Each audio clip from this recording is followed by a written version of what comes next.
기도합니다. 잠깐 기도합니다. 하나님 감사합니다. 지난주 저희 교회 또 공동의회가 주의 안에서 또 은혜롭게 잘 마칠 수 있게 해주신 것을 참으로 감사합니다. 이것은 우리 스스로 이룬 것이 아니고 우리 안에 계시는 주의 성령님께서 우리의 완악한 마음을 부드럽게 해주시고 우리에게 겸손한 마음과 온유한 마음을 주시고 또 무엇보다도 하나님의 이 몸된 교회 공동체를 사랑하는 마음을 주셔서 하나님의 은혜 가운데 잘 마치게 된 줄로 압니다. 이제부터는 우리가 정말로 또 하나님의 말씀으로 말미암아서 그 말씀의 터 위에서 진정한 하나됨을, 온전한 하나됨을 이루어 나가게 하여 주시옵소서. 예수님 이름으로 기도합니다. 아멘. 제가 요한복음을 강의를 하면서 앞에서 몇 번 말씀을 드렸는데요. 이 요한복음에는 나는 무엇다 라고 하는 예수님의 말씀이 모두 몇 번이요? 7번 나온다고 말씀을 드렸어요. 앞에서 6번 사실 우리가 이제 살펴봤고 오늘 이제 마지막 7번째가 나옵니다. 그게 뭐냐면 나는 포도나무다 라고 하는 말씀입니다. 이 말씀은 이제 크게 세 가지로 나눠서 좀 살펴보려고 합니다. 첫째는 나는 포도나무요 너희는 가지다 라고 하는 이 말씀이 무슨 의미인가를 살펴보려고 하고요. 그 다음으로는 예수님께서 친구를 위하여 자기 목숨을 버리면 이보다 더 큰 사랑이 없다 이렇게 말씀을 하셨는데 이 말씀이 구체적으로 어떤 뜻인지를 살펴보겠습니다. 그리고 마지막으로 이제 오늘 본문에서 제일 많이 나오는 표현이 있습니다. 그게 뭐죠? 열매라고 하는 표현이잖아요. 이 열매가 구체적으로 뭘 가리키는지를 우리가 한번 살펴보도록 하겠습니다. 먼저 여러분들이 이제 잘 보시면 나는 포도나무다라고 하는 이 예수님의 말씀이 두 번에 걸쳐서 나누어서 나오는 것을 알 수 있습니다. 1절에서는 이렇게 말씀해요. 나는 포도나무요 내 아버지는 뭐다? 농부다. 그리고 5절에서는 나는 포도나무요 너희는 가지다 이렇게 말씀을 하세요. 그러니까 1절에서는 앞에 처음에는 아버지와의 관계에서 자신의 포도나무됨을 설명하시고 5절에서는 제자들과의 관계에서 예수님 자신의 포도나무 되심을 설명을 하시는 것입니다. 우리가 보통 이 본문의 말씀을 읽을 때 이 두 말씀, 그러니까 나는 포도나무요 내 아버지는 농부다라고 하는 이 말씀과 나는 포도나무요 너희는 가지다라고 하는 이 두 말씀을 별로 연관해서 생각하지 않고서 그냥 우리가 이제 읽는 그런 경향이 있어요. 그런데 사실 이 두 말씀을 잘 연결을 하시는 게 굉장히 중요합니다. 먼저 2절에서는 포도나무를 재배하시는 농부로서의 아버지 하나님이 하시는 일을 강조하는데요. 두 가지 일을 하세요. 첫째가 어떤 일이죠? 예수님에게 붙어 있지만 열매를 맺지 못하는 가지를 잘라내는 일을 아버지께서 하십니다. 그래서 이렇게 말씀합니다. 무릇 내게 붙어 있어 열매를 맺지 아니하는 가지는 아버지께서 그것을 제거해 버리시고. 자, 여기서 주의하셔야 될 게 여기 내게 붙어 있는데 열매는 맺지 못한다 이 말씀이 마치 예수님을 믿기는 믿는데 잘 믿다가 중간에 예수님을 배신하는 사람을 가리키는 게 아니라 사실은 이 사람은 원래부터 예수님을 제대로 믿는 사람이 아니에요. 그러니까 두 부류의 사람만 있는 거예요. 예수님을 제대로 믿는 사람과 예수님을 믿지 않는 사람만 있는 거죠. 이런 부류의 사람으로 대표적인 사람이 가룟 유다를 생각하시면 됩니다.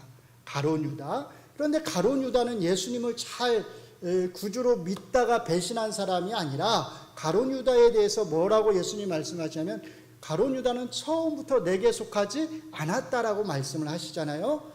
그러니까 두 부류만 있는 것입니다. 자, 두 번째로 아버지 하나님께서 하시는 일이 있습니다. 그게 뭐냐면 포도나무이신 예수님에게 붙어 있으면서 열매를 맺는 그 가지를 깨끗하게 하시는 것입니다. 자, 그리고 이렇게 깨끗하게 하시는 목적은 뭐냐면 더 많은 열매를 맺도록 하기 위한 것입니다. 그래서 이렇게 말씀합니다. 무릇 열매를 맺는 가지는 더 열매를 맺게 하려 하여 그것을 깨끗하게 하시느니라. 문제는 이거죠. 자, 여기서 말하는 깨끗하게 한다고 하는 게 무슨 뜻인가 하는 겁니다. 포인트만 말씀을 드리면 이거예요. 가지치기를 해준다는 겁니다. 가지치기 아시죠? 자, 필요 없는 영양분이 쓸데없는데 가지 않도록, 그렇죠? 열매를 잘 맺을 수 있도록, 열매 맺는 그 가지가 더 풍성한 열매를 맺을 수 있도록 그 옆에 있는 잔가지들을 다 쳐준다는 겁니다. 다듬어 준다는 겁니다. 이렇게 가지치기를 해주는 것을 가리켜서 뭐라고 말하냐면 깨끗하게 한다, 이렇게 말씀을 하는 것입니다. 자, 중요한 건 사실은 이제 그 다음 3절에 나오는 말씀이에요. 너희는 내가 일러준 말로 이미 뭐라고요? 깨끗해졌다, 이렇게 말씀을 하세요. 너희는 이미 깨끗해졌다. 자, 너희가 누구를 가리킬까요? 지금 예수님과 마지막 그 저녁 식사를 함께 나눈 11명의 제자들을 가리키는 거죠. 이 11명의 제자를 가리켜서 예수님께서 뭐라고 말씀하시는 거냐면 너희는 이미 깨끗해졌다, 이렇게 말씀하시는 겁니다. 그러니까 너희는 이미 하나님께서 너희로 하여금 많은 풍성한 열매를 맺도록 하기 위해서 잔가지들을 다 제거해 주셨다, 너희를 잘 다듬어 주셨다는 것입니다. 뭐 하도록 그랬냐면 더 풍성한 열매를 맺도록 하기 위해서. 근데 뭘로 가지치기를 해주셨다고 말씀하냐면 내가 너희에게 일러준 말로 깨끗하게 했다, 이렇게 말씀하시잖아요. 그러니까 예수님께서 제자들에게 지금까지 3년 동안 가르쳐 주신 그 말씀이 마치 어떤 역할을 한 거냐면 가위 역할을 한 거예요. 잔가지들을 쳐내는 가위 역할을 한 거예요. 이 말씀으로 하나님께서 제자들을 깨끗하게 잘 가지치기를 해주셨다는 것입니다. 자, 이게 무슨 뜻일까요? 이것은 다른 것이 아니라 이 11명의 제자는 이미 열매 맺는 가지에 속해 있다는 뜻입니다. 그리고 그 다음에 나오는 4절의 말씀은 이미 열매를 맺는 이 가지들, 하나님이 더 많은 열매를 맺도록 그 잔가지들을 다 깔끔하게 정리를 해주신 그 가지들인 11 제자에게 하시는 말씀이라고 하는 것을 여러분들이 잘 기억하셔야 됩니다. 자, 4절에 뭐라고 말씀하시냐면 이렇게 말씀하세요. 내 안에 거하라, 나도 너희 안에 거하리라. 가지가 포도나무에 붙어 있지 아니하면 스스로 열매를 맺을 수 없음 같이 너희도 내 안에 있지 아니하면 그러리라. 자, 이 말씀을 보면 여기에 무어하면이라고 하는 조건의 표현이 사용되고 있어요. 그렇죠? 그런데 이 조건의 표현은 문자 그대로 조건의 표현이 아니라 그 본래의 뜻은 사실은 명령이라고 하는 것을 잘 기억하셔야 합니다. 제자들은 지금 각자가 내가 예수님 안에 거할지 말지를 결정해야 하는 게 아니에요. 내가 예수님에게 지금 붙어서 예수님이 주시는 수액을 빨아먹으면서 내가 열매를 맺어야 할지 말지를 결정해야 된다는 뜻이 아닙니다. 예수님은 지금 제자들에게 너희가 이 둘 중에서 어떻게 할지를 빨리 결정해야 된다라고 요구하시는 게 아니라는 겁니다. 예수님이 말씀하고 싶은 게 뭐지요? 너희는 이미 나에게 붙어서 열매를 맺고 있다는 겁니다. 다른 말로 말하면요, 너희는 이미 내 안에 있다는 거예요. 나는 너희 안에 있다는 거예요. 조금 앞에서 예수님이 하신 그 표현대로 하면 어떻게 표현할 수 있을까요? 내 아버지께서 너희를 이미 어떻게 해줬다? 깨끗하게 해줬다. 너희의 잔가지들을 깔끔하게 다 다듬어 주었다라는 것입니다. 그러므로 이제 어떻게 하라는 거예요? 더 많은 열매를 맺으라는 겁니다. 더 많은 열매를 통해서 너희가 나에게 붙어 있다고 하는 그 사실을 증명해 보이라는 겁니다. 바로 이 사실을 염두에 두고서 제자들은 이미 농부이신 내 아버지께서 가지치기를 해주신 열매 맺는 가지들이라고 하는 이 사실을 배경으로 해서 예수님은 그 다음에 5절 말씀을 하시는 거예요. 뭐라고 말씀하시냐면 나는 포도나무고 너희는 가지다, 이렇게 말씀을 하시는 겁니다. 자, 그러니까 예수님께서 여기에서 너희는 가지다라고 말씀하실 때 이 가지는 어떤 가지일까요? 열매 맺는 가지지요. 그렇죠? 열매 맺는 가지입니다. 아버지께서 깨끗하게 다듬어 주신 가지입니다. 이 말씀을 염두에 두시면서 8절 말씀을 이해해야 합니다. 자, 8절 말씀을 같이 읽습니다. 시작. 너희가 열매를 많이 맺으면 내 아버지께서 영광을 받으실 것이요 너희는 내 제자가 되리라. 자, 이 말씀도 이제 그러니까 주의하셔야 되겠죠. 무슨 뜻이죠? 지금 앞에 있는 이 11명의 제자들이 아직은 참 제자가 아니고 앞으로 봐서 너희가 열매를 많이 맺으면 내 제자가 될 거다. 내 제자로 삼을지 말지를 내가 결정하겠다. 그런 뜻의 말씀이 이게 아니라는 겁니다. 만약에 우리가 이 말씀을 앞으로 봐서 그런 의미로 이해한다면 아까 조금 전에 저희가 살폈던 말씀, 너희는 아버지께서 이미 깨끗하게 하셨다라고 하는 이 말씀은 사실 아무런 의미가 없는 말씀이 돼버립니다. 그러니까 이 말씀도 사실은 마찬가지입니다. 우리가 겉으로 볼 때는 조건의 형태로 되어 있지만 그 속뜻은 일종의 명령입니다. 너희가 내 제자라고 하는 것을 강조하시는 거예요. 그러므로 많은 열매를 맺어서 이 포도밭의 주인이신, 이 포도밭의 농부이신 내 아버지께 영광을 돌리라는 겁니다. 바로 이것이 나의 제자로서 내게 붙어있는 열매 맺는 가지로서 너희가 이 땅에 남겨져서 해야 할 일이라는 것입니다. 자, 여기까지만 한번 정리를 해보도록 할게요. 나는 포도나무요 너희는 가지다라고 하는 이 말씀은, 자, 첫째로요, 너희가 열매를 맺을 수도 있고 앞으로 열매를 맺지 않을 수도 있다라고 하는 뜻이 아닙니다. 둘째로요, 너희가 열매를 맺지 않으면 내게서 잘려나갈 수 있다라는 그런 뜻이 절대로 아닙니다. 아, 내가 예수님에게서 잘려나갈지도 모르는구나.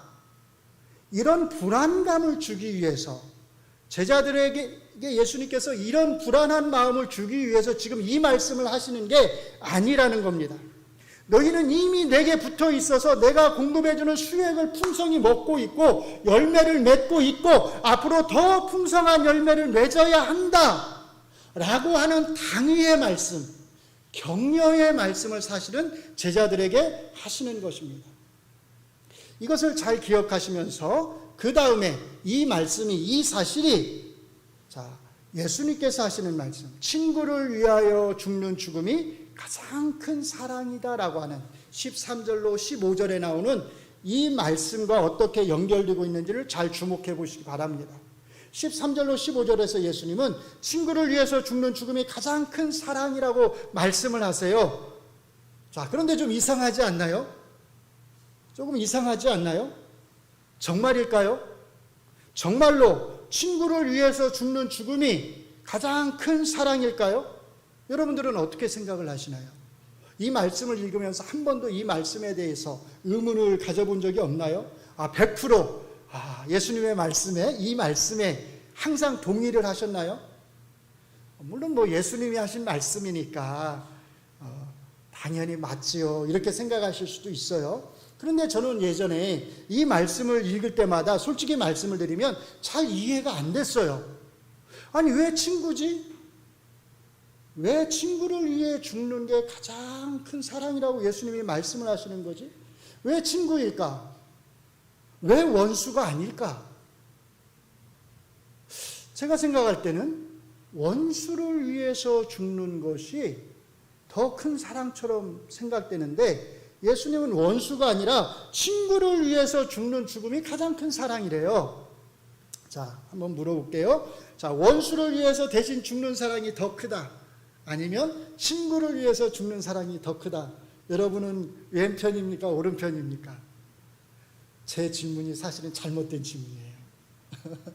제 질문이 사실은 어리석은 질문입니다.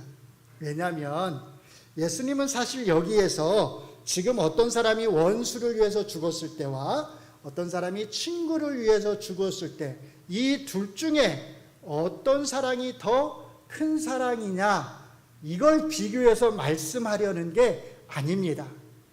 이걸 잘 기억하셔야 돼요. 예수님이 지금 여기서 말씀하시는 그 죽음, 친구를 위해서 죽는 그 죽음은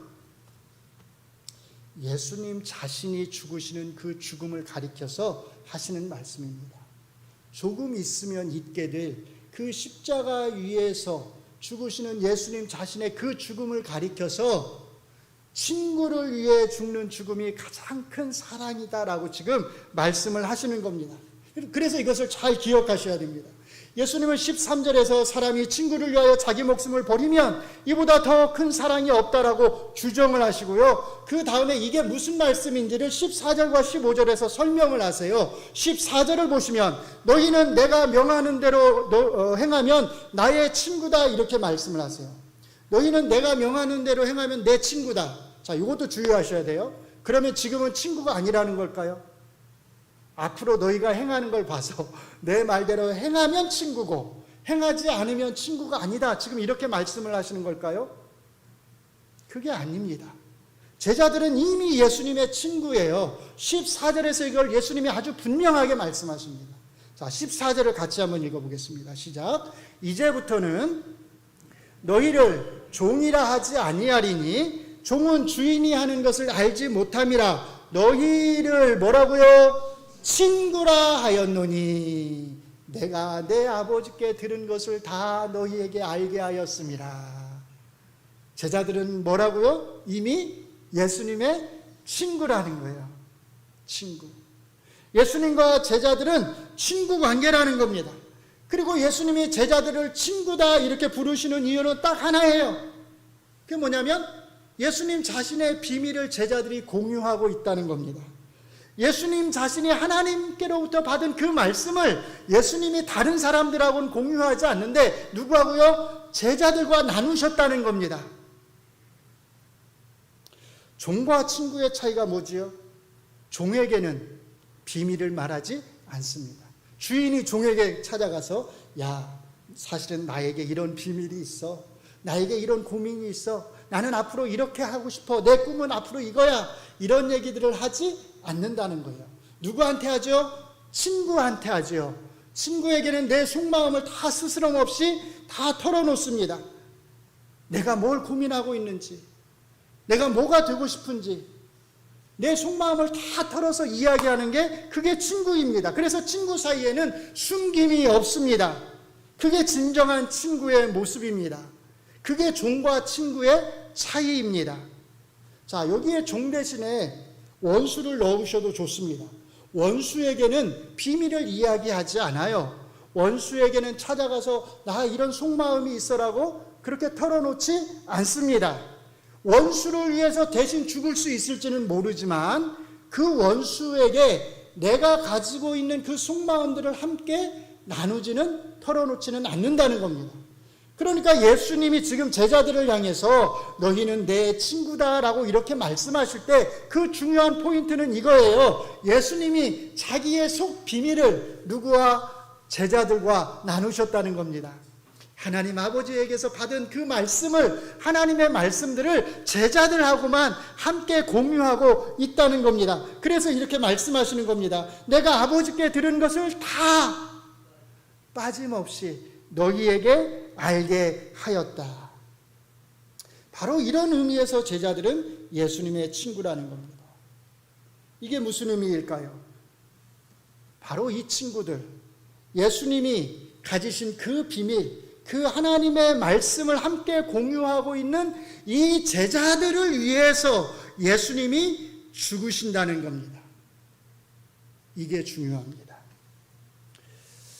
그러니까 예수님께서 말씀하시는 친구를 위하여 자기 목숨을 버리면 이보다 더 큰 사랑이 없다라고 하는 예수님의 이 말씀은 자기의 비밀을 공유하고 있는 친구들인 이 제자들을 위해서 죽으시는 예수님 자기 자신의 죽음을 말씀하시는 것이지, 마치 우리가 이 세상에서 어떤 사람이 친구를 위해서 죽는 거, 그것을 가리켜서 가장 큰 사랑이다 이렇게 말씀하시는 게 아니라는 겁니다. 그러니까 예수님은 열매를 맺지 못해서 잘려나가는 가지들과 여기 열매를 맺는 가지들, 이 양편 모두를 위해서 죽으시는 것이 아닙니다. 누구만을 위해서 죽으시는 거예요? 열매를 맺는 가지들만을 위해서 죽으시는 겁니다. 나는 포도나무요 너희는 가지다라고 하실 때에 바로 그 가지들, 아버지 하나님께서 잔 가지들을 다 깨끗하게 쳐주신 열매를 맺고 있는 제자들인 바로 그 가지들을 위해서 죽으시는 겁니다. 그래서 16절에 보시면 너희가 나를 택한 것이 아니요 내가 너희를 택하여 세웠다 이렇게 말씀하시는 겁니다. 나의 죽음은 내가 택한 너희를 위해서 죽는 것이다 라고 말씀하시는 겁니다. 그러면서 이 택하심의 목적을 이렇게 말씀합니다. 이는 너희로 가서 열매를 맺게 하고 또 너희 열매가 항상 있게 하여 내 이름으로 아버지께 무엇을 구하든지 다 받게 하려 함이라. 결국 열매 맺는 가지인 제자들을 위한 이 예수님의 가장 큰 사랑에 대한 말씀, 이 죽음에 대한 말씀도 뭘로 끝나냐면 열매에 대한 말씀으로 끝나는 것을 알 수 있습니다. 자, 그러니까 나는 포도나무요 너희는 가지다라고 하는 이 말씀과 친구를 위한 죽음보다 더 큰 사랑은 없다고 하는 이 말씀, 이 두 가지 말씀은 어디에서 만나는 거예요? 열매를 맺으라고 하는 말씀에서 만나는 것을 알 수 있습니다. 누구에게 하시는 말씀이에요? 제자들에게, 11명의 제자들에게 하시는 말씀입니다. 자, 이 대상을 우리가 조금 더 확장하면 이 말씀은 단순히 11명의 제자들에게만 하시는 말씀이 아니라 지금 이 요한복음서를 읽고 있는 교회 공동체의 성도들에게 너희는 이미 내게 붙어 있는 나의 제자들이고 나는 너희 안에 있고 너희는 내 안에 있다라고 말씀을 하시는 것입니다. 자, 이제 우리가 알아야 할 마지막 한 가지가 있습니다. 예수님이 계속 반복적으로 말씀하시는 그 열매, 이 열매가 구체적으로 무엇이냐는 겁니다. 마지막 17절이 그 답을 우리에게 말씀해 주고 있습니다. 17절 말씀을 같이 읽습니다. 시작. 내가 이것을 너희에게 명함은 너희로 서로 사랑하게 하려 함이라. 이겁니다. 결국 예수님은 이제 하늘로 올라가시면서 이 땅에 남겨지게 될 제자들에게 이 말씀을 계속 하시고 싶으신 것입니다. 그래서 12절에서도 이렇게 말씀합니다. 내 계명은 곧 내가 너희를 사랑한 것 같이 너희도 서로 사랑하라는 이것이니라. 어디서 나왔던 말씀이죠? 바로 앞에 13장에서 예수님께서 제자들의 발을 씻기신 후에 내가 새 계명을 준다라고 하시면서 하셨던 그 말씀, 새 계명을 너희에게 주노니 서로 사랑하라. 내가 너희를 사랑한 것 같이 서로 사랑하라. 열매만 생각하면 우리는 이 열매가 무엇을 가리키는지 여러 가지로 떠올릴 수 있어요. 특별히 바울 사도께서 우리에게 말씀하신 성령의 9가지 열매를 떠올릴 수 있습니다. 그러나 예수님이 여기에서 말씀하시는 그 열매는 여러 가지 지금 다양한 열매를 말하는 것이 아니라 구체적으로 한 가지 열매를 맺으라는 겁니다. 서로 사랑하는 열매입니다. 예수님이 이제 하늘로 올라가시면서 이 땅에 남겨두신 제자들의 무리, 이 교회 공동체는 굉장히 연약한 공동체로 출발을 합니다. 왜냐하면 지금까지 교회라고 하는 게 이 땅에 존재한 적이 없거든요. 예수님의 십자가 죽음과 부활로 말미암아서 이제 처음으로 이 땅에 새롭게 존재하게 되는 것이 바로 교회 공동체거든요. 그러니까 비유적으로 말하면 갓 태어난, 엄마의 태에서 갓 태어난, 응애하고 울면서 갓 태어난 그 갓난아기, 그게 교회 공동체입니다. 그러니까 얼마나 연약하겠어요. 그래서 이 연약한 교회 공동체는 이 세상에서, 이 땅에서 온갖 위험에 노출되어 있습니다. 특별히 사탄의 공격에 노출되어 있습니다. 악한 영적 세력들의 공격에 노출되어 있습니다.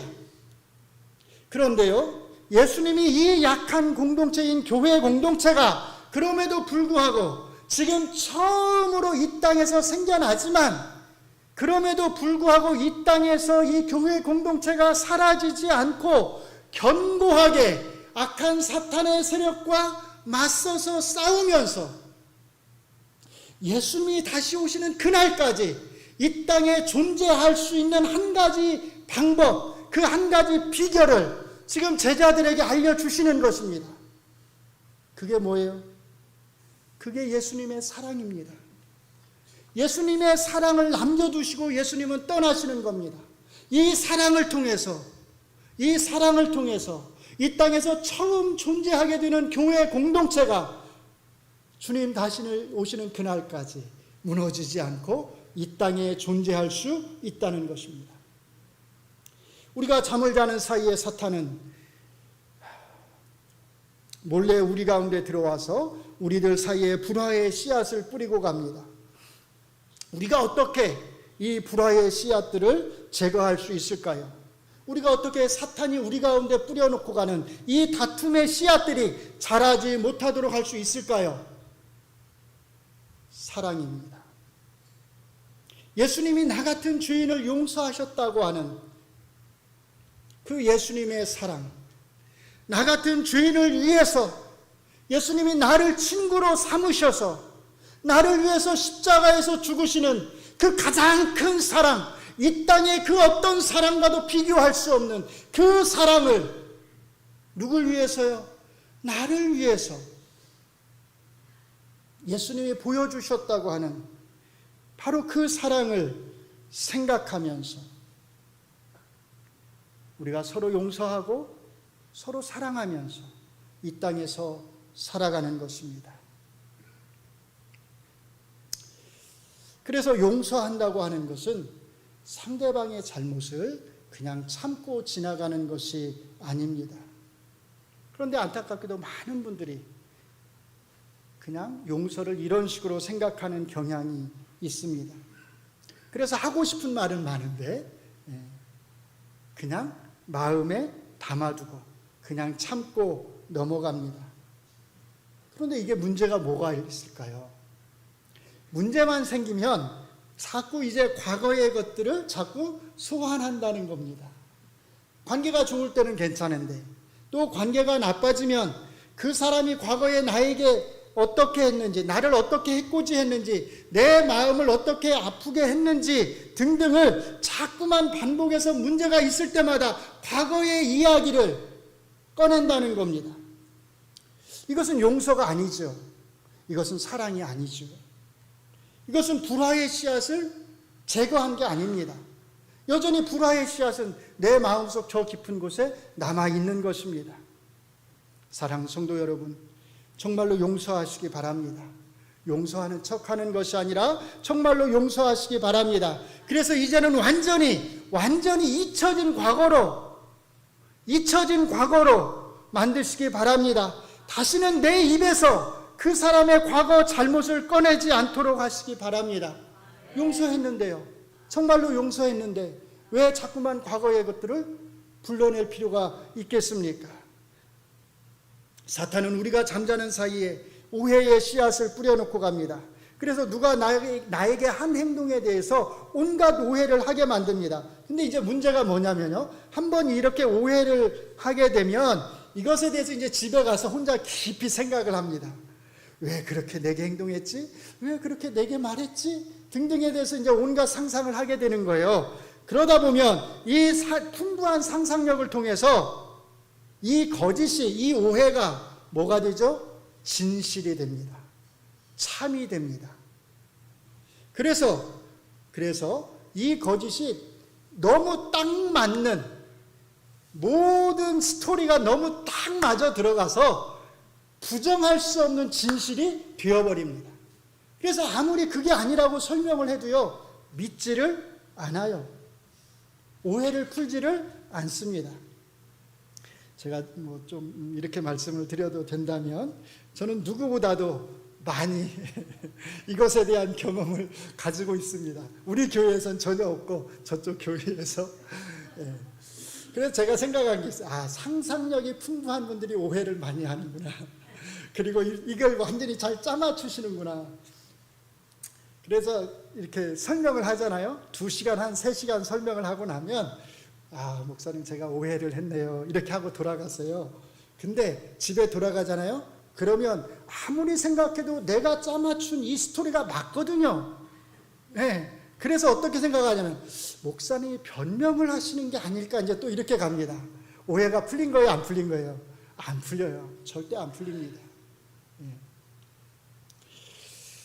그래서 여러분들이 절대로 하지 말아야 될 것, 절대로 교회 공동체 안에서 다른 성도들과의 관계 속에서 하지 말아야 될 것 한 가지가 있는데, 그게 뭐냐면 증명되지 않은 사실을 가지고 온갖 상상력을 다 동원해서 그것을 진실로 만드는 겁니다. 뭐 하지 말라고요? 상상력을 동원해서 오해를 뭘로? 진실로 만들지 말라는 겁니다. 그런 상상력이 올라오는 순간, 저도 사실은 마찬가지예요. 저라고 왜 그런 게 없겠어요. 저도 이제 이렇게 관계를 맺다 보면 상상력이 발동이 되잖아요. 그러면 저는 그 순간 그거를 멈춥니다. 아, 내가 상상을 하면 안 되지. 그 순간 멈춰야 돼요.